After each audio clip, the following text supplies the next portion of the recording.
کر کے اتنی دیر سے ممبر میں بیٹھا ہوں، سیدزادوں کی منتیں کر کے آپ لوگوں کے سامنے تقریر کرنے کے لیے کھڑا ہو گیا ہوں، صرف بتانے کے لیے کہ نور کیا ہے، کتاب کیا ہے، اس لیے کہ مجھے روٹی کی فکر نہیں۔ ملا بھی مسجد سے روٹی لیتا ہے، میں بھی پہلے مسجد سے روٹی لیتا تھا، اب میں مسجد سے روٹی نہیں لیتا، اب میں علی کے دروازے سے روٹی لیتا پھر کہہ رہا ہوں، اب میں علی کے دروازے سے روٹی لیتا ہوں۔ جس بندے کے پاس عقیدے کی لازوال دولت ہے، تھوڑا سے اپنے عقیدے کو اپنی آوازوں میں شامل کر کے داد دینے کی کوشش کرے۔ 4 ویڈیو کیمرے لگے ہیں، یہاں پہ بھی کھڑے ہو کے کہتا ہوں میں علی سے روٹی لیتا ہوں، لاہور جا کے بھی کھڑا ہو کے کہوں گا میں علی سے روٹی لیتا ہوں، کل میدان معاشر میں بھی کھڑا ہو کے کہوں گا میں علی سے رزق لیتا ہوں، سنیوں میں بھی جا کے کہتا ہوں میں علی سے رزق لیتا ہوں۔ میرا رازق علی ہے، علی کا رازق اللہ ہو تو بھلے ہو۔ میرا رازق علی ہے، میرا رازق علی ہے، علی کا رازق اللہ ہو تو بھلے ہو۔ یہ بات لاہور میں نے ایک محفل کے اندر کہی کہ میں علی کے دروازے سے روزی لیتا ہوں، میں علی کے دروازے سے روزی لیتا ہوں، میں علی کے دروازے سے روزی لیتا ہوں۔ ایک مولوی چھوٹے بھائی کی شلوار پہن کے، بڑے بھائی کی قمیض پہن کے اٹھ کے کھڑا ہوا، کہتا سلطانی تجھے شرم نہیں آتی؟ اللہ کا دروازہ چھوڑ کے تو علی کے دروازے سے روٹی لیتا ہے۔ میں نے کہا شرم تجھے نہیں آتی؟ محمد جیسا نبی مبالے والے دن علی کے دروازے سے بیٹے لے سکتا ہے، میں روٹی نہیں لے۔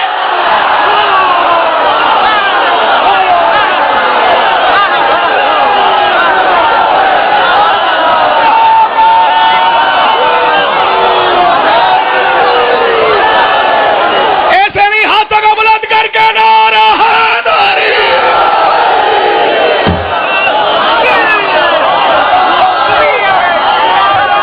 مل کے سلامت رہو۔ بسم اللہ، سارے مل کے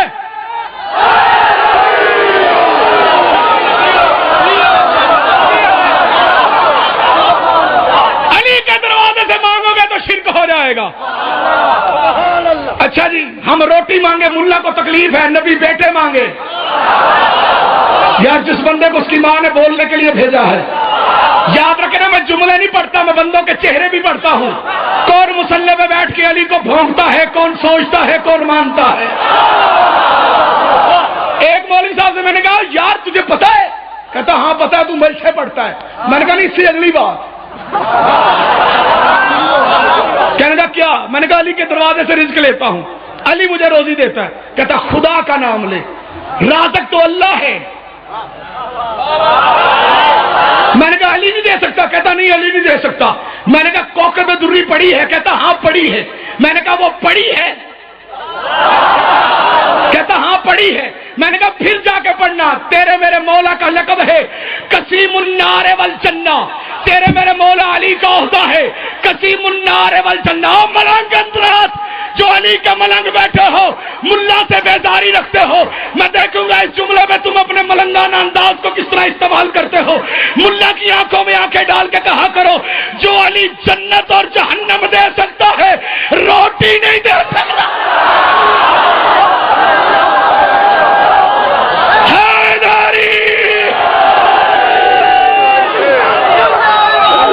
تو سورہ یونس کی آیت نمبر 18 سے شروع کریں گے۔ اعوذ باللہ السمیع العلیم من الشیطان الرجیم، بسم اللہ الرحمن الرحیم۔ وَيَعْبُدُونَ مِن دُونِ اللَّهِ، اور یہ عبادت کرتے ہیں اللہ کے علاوہ اور ہستیوں کی۔ کن ہستیوں کی؟ مَا لَا يَضُرُّهُمْ وَلَا يَنفَعُهُمْ، جو نہ تو ان کو نفع دے سکتی ہیں نہ نقصان دے سکتی ہیں۔ یہ ان ہستیوں کو اللہ کو چھوڑ کر ان کی عبادت میں مشغول ہیں جو نہ ان کو نقصان دے سکتی ہیں اور نہ نفع۔ اور بہانہ کیا بناتے ہیں؟ وَيَقُولُونَ هَؤُلَاءِ شُفَعَاؤُنَا عِندَ اللَّهِ، جب ان سے کہا جاتا ہے کہ اللہ کو پکارو تو وہ کہتے ہیں هَؤُلَاءِ شُفَعَاؤُنَا عِندَ اللَّهِ، کہ ہم ان ہستیوں کو اس لیے مدد کے لیے پکارتے ہیں کہ یہ اللہ کے حضور ہماری سفارش کریں گی۔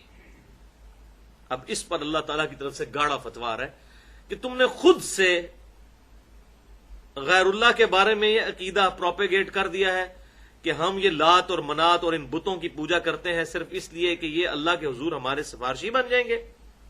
قل اتنبئون اللہ، اے محبوب صلی اللہ علیہ وسلم ان سے فرما دو کیا تم اللہ کو بتانا چاہتے ہو، یہ ٹروتھ ریویل کرنا چاہتے ہو، بما لا يعلم فی السماوات ولا فی الارض، کہ جو اللہ تعالی کے علم میں تو نہیں ہے، نہ آسمانوں میں اور نہ زمین میں. یعنی اگر کوئی ایسی شے ہوتی تو اللہ کے علم میں تو ہوتی. اللہ کہہ رہا ہے ہمارے علم میں کوئی ایسی شے نہیں ہے کہ ہم نے کسی ہستی کو اس قابل بنایا ہو کہ تم اس بنیاد پر اس کو مشکل کشا اور اپنا حاجت روا مانو کہ وہ ہستی اللہ کے حضور ہماری سفارشی ہے. شفاعت بالاذن بالکل الگ چیز ہے، لیکن شفاعت بالاذن میں بھی اس ہستی کو اللہ تبارک و تعالی کی بارگاہ میں شفاعت کا ذریعہ بنایا جائے گا، اور وہ ہوگا قیامت کا دن. اس دنیا کے اندر جو سامنے موجود ہے اس سے دعا کروائی جا سکتی ہے. میرا پورا لیکچر ہے مسئلہ نمبر 43 کے نام سے توسل اور وسیلہ کے صحیح احکام و مسائل. اس میں نے 6 وسیلوں کا ذکر کیا، جن میں سے 5 ایسے ہیں جو کتاب و سنت سے ثابت ہیں، اور انہی میں سے ایک وسیلہ یہ ہے کہ آپ کسی دنیا میں موجود نیک شخص کے پاس جا کر دعا کروا سکتے ہیں. صحیح بخاری اور مسلم کی روشنی میں نے یہ احادیث بتائی. اس میں بہرحال جو شخص سامنے موجود نہیں ہے یا وہ فوت ہو چکا ہے اس کو مدد کے لیے نہیں پکارا جا سکتا، یہ سمجھ کے کہ وہ ہمارے نفع اور نقصان کے مالک ہیں. یہاں پر اللہ تعالیٰ کی طرف سے کتنا گاڑا فتویٰ آیا کہ تم اللہ کو یہ بات بتا رہے ہو کہ کوئی ایسی ہستیاں ہیں جو اللہ تعالیٰ کے حضور تمہاری سفارش کریں گی، اور اللہ تعالیٰ کے علم میں زمین و آسمان میں کوئی ایسی شے نہیں ہے. معاذ اللہ، کیا ایسا ہے؟ سبحانہ و تعالی عما یشرکون، پاک ہے وہ ہر اس چیز کے شرک سے جو وہ اس کے ساتھ کرتے ہیں. اللہ تعالیٰ کو کوئی فرق نہیں پڑتا. اللہ تعالیٰ تو اس شرک سے پاک ہے جو لوگوں نے اپنے خود ساختہ نظریات اور ہستیوں کے بارے میں گھڑ لیے ہیں. اب اس حوالے سے بڑی ڈیٹیل میری گفتگو ہے مسئلہ نمبر 3 کے نام سے، دعا صرف اللہ ہی سے. تقریباً 2.25 گھنٹے کی گفتگو ہے. اس میں نے عقیدہ توحید کے حوالے سے جو ہمارے انڈیا، پاکستان اور بنگلہ دیش کے کلچر میں مس کنسیپشنز آئی ہیں ان کو بڑی ڈیٹیل کے ساتھ بیان کیا ہے. صرف ایک آیت میں نمونے کے طور پر، کراس ریفرنس کے طور پر یہاں انصاف ہے کہ میں بیان کر دوں. یہ 20ویں پارے پہ پہلے ہی صفحے پر آپ کے یہ بلو والے قرآن پاک میں 383 نمبر صفحہ ہے. اس کی 6ٹھی لائن ہے سورۃ النمل کی آیت نمبر 62. امن یجیب المضطر اذا دعاہ، بھلا بتاؤ تو کون ہے وہ کہ جو مصیبت میں گھرے ہوئے شخص کی فریاد کو سنتا ہے، وَيَكْشِفُ السُّوءَ، اور وہ اس سے تکلیف بھی دور کر دیتا ہے، وَيَجْعَلُكُمْ خُلَفَاءَ الْأَرْضِ، اور وہی تو ہے جو تمہیں اس زمین پر اگلوں کا خلیفہ کرتا ہے. یعنی جن ہستیوں کو تم پکار رہے ہو وہ تو مرتی جا رہی ہیں، ان کی جگہ اللہ نے تمہیں اب بنا دیا، تمہیں دنیا پہ وارث بنایا اس زمین کا. اِلَٰهٌ مَّعَ اللَّهِ، کیا اللہ کے ساتھ کوئی اور الہ بھی ہے؟ قَلِيلًا مَّا تَذَكَّرُونَ، لیکن تم بہت ہی کم نصیحت حاصل کرتے ہو. تو اس آیت میں واضح طور پر یہ بات آ گئی کہ جسے مصیبت اور پریشانی میں پکارا جائے وہ صرف الہ ہی ہو سکتا ہے، معبود ہی ہو سکتا ہے. امن یجیب المضطر اذا دعا، بھلا بتاؤ وہ کون ہے جو مصیبت میں گھرا ہوا شخص جب مصیبت میں پکارتا ہے تو اس کو پکارتا ہے، وَيَكْشِفُ السُّوءَ، اور وہ اس سے اس کی برائی بھی دور کر دیتا ہے، اور تمہیں اگلوں کا اس زمین پر خلیفہ کرتا ہے. اِلَٰهٌ مَّعَ اللَّهِ، کیا اللہ کے ساتھ کوئی اور الہ بھی ہے؟ تو اس آیت کے تحت یہ بات بالکل کلیئر ہو گئی کہ اللہ کے علاوہ کسی بھی اور ہستی کو، چاہے اللہ کے اذن سے یا بغیر اذن کے کسی بھی اعتبار سے یہ سمجھا جائے کہ اس سے دعا مانگی جا سکتی ہے تو گویا اسے معبود بنانے کے ہی مترادف ہے. بالکل کلیئر کٹ آیت ہے یہ، اور اس آیت کا کوئی جواب نہیں. میں ایک دفعہ اہل تشیع کی مجلس میں مجھے انہوں نے بلوایا تو وہاں تقریباً 15-20 لوگ تھے، اور ان کے بڑے ایک اچھے اسکالر بھی موجود تھے وہاں پر، اور بڑے انٹلیکچوئل لیول پہ وہ ان کے محدث مانے جاتے ہیں. تو انہوں نے کہا جی میں آپ کے لیکچر سنتا ہوں، مجھے تو اس میں کوئی آر نہیں ہے کہ یا علی مدد نہیں کہنا چاہیے، لیکن یہ جو آپ کہتے ہیں نا یا علی مدد کہنا شرک ہے، تو یہ آپ نہ کہا کریں۔ تو میں نے کہا کیوں؟ وہ کہتے ہیں نہیں کہنا تو نہیں چاہیے لیکن یہ شرک بھی نہیں ہے، آپ یہ کہہ لیں کہ غلط سا لغو سا جملہ ہے جو بولتے ہیں۔ تو میں نے کہا جی اس کا فیصلہ تو قرآن کرے گا، آپ ذرا یہ جو اپنی گفتگو کی دلیل میں کوئی آیت تو پیش کریں۔ تو وہ قرآن پاک سے وہ آیت لے کر آئے، وَاسْتَعِينُوا بِالصَّبْرِ وَالصَّلَاةِ، نماز اور صبر کے ذریعے اللہ کی مدد چاہو۔ میں نے کہا اس کا کیا مطلب ہے؟ المدد یا نماز، المدد یا صبر، یہ مطلب ہے؟ یہ تو صحیح وسیلہ ہے کہ نیک اعمال کو اللہ کے حضور وسیلے کے لیے پیش کرو، یہ تو نہیں المدد یا نماز المدد یا صبر۔ خاموش ہو گئے وہ، جو دلیل دیں تو میں ان کو کلیئر کٹ، وہ میرا پورا مسئلہ نمبر 3 آپ سن لیں، میں نے اس میں وہ ساری چیزیں، اور میرا ریسرچ پیپر بھی ہے، ریسرچ پیپر نمبر 3 دعا صرف اللہ ہی سے، اس میں وہ سارے چیزیں موجود ہیں۔ اب وہ ضد پر اڑے رہے، لیکن وہاں جتنے لوگ بیٹھے ہوئے تھے انہوں نے کہا جی بات تو آپ نے بالکل ٹھیک کہی ہے، یہ جتنی دلائل ہمارے عالم صاحب نے پیش کی یہ سب جو ہے وہ کمزور دلائل ہیں۔ اب آپ بتائیں آپ کس بنیاد پہ کہتے ہیں کہ جس کو اللہ کے علاوہ مدد کے لیے پکارا جائے تو گویا اسے الہ بنانے کے مترادف ہے؟ تو میں نے پھر سورۃ النمل کی آیت نمبر 20 وہاں پر کھول کر قرآن پاک ہاتھ میں پکڑا ہوا، اور میں نے الحمدللہ کراس ریفرنس کافی دیے، لیکن میں نے سٹارٹ اس سے کیا کہ اب یہ بتائیے یہ تو الہ کی ڈیفینیشن ہے، ایاک نعبد و ایاک نستعین، اے اللہ ہم صرف تیری ہی عبادت کرتے ہیں اور کریں گے، اور صرف تجھی سے مدد مانگتے ہیں اور مانگیں گے۔ تو کیا عبادت میں کوئی اور شریک ہوتا ہے کہ جی ہم ذاتی عبادت تو اللہ کی کرتے ہیں، عطائی کسی اور کی کرتے ہیں؟ تو بھائی جب عبادت میں کوئی شریک نہیں تو عبادت کی اعلیٰ ترین شکل ہے دعا، وَإِيَّاكَ نَسْتَعِينُ، غائب میں مدد کے لیے تجھی کو پکارتے ہیں۔ ایک تو ہے ظاہری اسباب، میں آپ کو کہتا ہوں مجھے پانی پلا دیں آپ پلائیں گے، یہ ظاہری اسباب ہے، اس کا تو قرآن میں حکم ہے وَتَعَاوَنُوا عَلَى الْبِرِّ وَالتَّقْوَىٰ، نیکی اور پرہیزگاری کے کاموں میں ایک دوسرے کی مدد کرو۔ لیکن آپ یہاں موجود نہیں سامنے، آپ جناب بغداد میں ہیں، بغداد شریف میں بھی قبر کے اندر ہیں، اور میں کہتا ہوں مجھے پانی پلا دیں، وہی بات وہی جملہ فریم آف ریفرنس بدلنے کی وجہ سے شرک کی کیٹیگری میں فال کر جائے گا۔ اس لیے میں ایک جملہ بولا کرتا ہوں کہ بھائیو اس میں کوئی جھگڑا نہیں ہے کہ سیدنا علی رضی اللہ تعالیٰ عنہ کو اختیار ہے یا نہیں ہے، شیخ عبد القادر جیلانی رحمۃ اللہ علیہ کو اختیار ہے یا نہیں ہے، یہ تو جھگڑا ہی نہیں ہے۔ اگر بالفرض ان کو اختیار ہو تب بھی دعا کے لیے ان کو پکارنا خالصتاً شرک ہے۔ کیوں؟ بارش کون برساتا ہے؟ اللہ۔ ڈیوٹی کس کی ہے؟ فرشتوں کی۔ بارش فرشتوں سے مانگی جائے گی یا اللہ سے؟ اگر کوئی فرشتوں سے بارش مانگنا شروع کر دے تو اس کی عقل پہ ہی ماتم کیا جا سکتا ہے، وہ ایاک نستعین کے خلاف ہے۔ پھر اللہ تعالیٰ پکار پکار کے پھر ایسی ایسی مثالیں دیتے ہیں، دیکھیں جی صدر تک ڈائریکٹ نہیں پہنچ سکتے، بیچ میں وزیر ہوتے ہیں، یہ ہوتے ہیں، خدا کے لیے اس صدر کو تو اپنی پیٹھ کے پیچھے نظر نہیں آتا، اور تم اسے اللہ کے ساتھ کمپیئر کر رہے ہو جو کہتا ہے نحن اقرب الیہ من حبل الورید، میں ہر شخص کی رگ جان سے زیادہ اس کے قریب ہوں۔ وہ اللہ جو کہتا ہے وَإِذَا سَأَلَكَ عِبَادِي عَنِّي فَإِنِّي قَرِيبٌ، سورۃ البقرہ میں، اے میرے محبوب صلی اللہ علیہ وسلم جب کبھی بھی میرے بندے آپ سے میرے بارے میں پوچھیں تم فرماؤ میں تمہارے بالکل قریب ہوں، اجیب الدعوۃ الداعی اذا دعان، میں ہر پکارنے والے کی پکار کو سنتا ہوں جب وہ مجھے پکارتا ہے۔ اللہ نے تو کبھی پروٹوکول کی بات ہی نہیں کی ہے۔ تو یہ آیت، اس کو میں نے کہا ہے انسانیت کا میگنا کارٹا ہے، جو 17ویں صدی عیسوی کے اندر انگلینڈ میں قانون پاس ہوا تھا کہ ہر شخص اپنے حکمران سے جا کر اپنا مسئلہ بیان کر سکتا ہے، اس کو میگنا کارٹا کہتے تھے۔ اس کو انسانیت کا میگنا کارٹا یہ ہے وَإِذَا سَأَلَكَ عِبَادِي عَنِّي فَإِنِّي قَرِيبٌ، اے میرے محبوب صلی اللہ علیہ وسلم جب بھی میرے بندے آپ سے میرے بارے میں پوچھیں آپ فرمائیے میں تمہارے بالکل قریب ہوں، اجیب الدعوۃ الداعی اذا دعان، ہر پکارنے والے کی پکار کو سنتا ہوں جب وہ مجھے پکارے۔ فَلْيَسْتَجِيبُوا لِي وَلْيُؤْمِنُوا بِي، لیکن انہیں بھی چاہیے کہ میرا حکم مانے اور مجھ پر ایمان لائیں جیسا کہ ایمان لانے کا حق ہے، تاکہ وہ کامیاب ہو سکے۔ باقی جتنی چیزیں ہیں اللہ تعالیٰ نے ہمارے نفع کا سورس بنائی ہیں، لیکن ان کو پکار نہیں سکتے۔ میں کہتا ہوں سب سے بڑا مشکل کشا مخلوق میں تو سورج ہے، سورج سے بڑا کوئی مشکل کشا نہیں ہے۔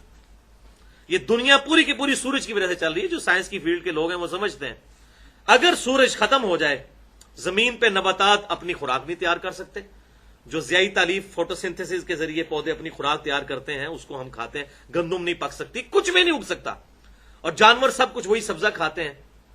اچھا یہ سورج نہ ہو تو گلیشیئرز نہ پگھلیں، اور ان پگھلنے کی وجہ سے جو پانی دریاؤں میں آتا ہے اور زمین کے نیچے جو سوتوں میں آتا ہے، یہ پانی نہ ہم تک پہنچ سکے، ایون بارشیں نہ ہوں، ہوائیں نہ چلیں، سمندر کا پانی ایویپوریٹ ہوتا ہے سورج کی روشنی کی وجہ سے، اور وہی پھر جا کر بادلوں کے ذریعے برف برستی ہے گلیشیئرز کی شکل میں، اور پھر وہاں سے پانی چلتا ہے۔ یہ دنیا کا سارا نظام، آپ کوئی چیز سوچیں، دنیا پہ ہواؤں کا چلنا، موسموں کا بدلنا، زندگی کا وجود، سب کا سب سورج کی وجہ سے ہے۔